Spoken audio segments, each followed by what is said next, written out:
చూడండి ఫ్రెండ్స్, మన రైతు కష్టం. మనమైతే ఈరోజు మన సబ్బు కోసినాము. కోసి కుప్పకి గంట పెట్టింటే అంటే కొని లేనందువల్ల అమ్మ వస్తున్నాము. చూడండి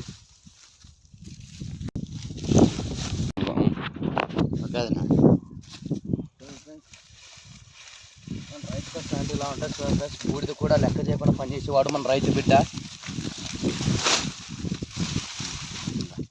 వస్తుందా? చూడండి చూడండి చూడండి ఫ్రెండ్స్, ఇలా ఉంటాం రైతు కష్టాలు. చూడండి ఫ్రెండ్స్, బూడిద మన రైతు మన ఎన్ని కష్టం ఉంటుందో చూడండి.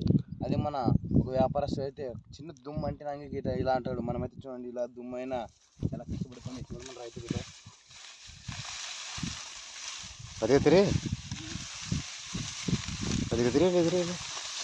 చిన్న పొలం చేస్తారు వడ్డలా గడుచుకొని రావాలా. చూడండి ఫ్రెండ్స్, రైతు కష్టాలు చూడండి. ఇక మనం ఈరోజు కష్టపడి పనిచేస్తున్నాం. మన రైతు బిడ్డకి చాలా కష్టాలు.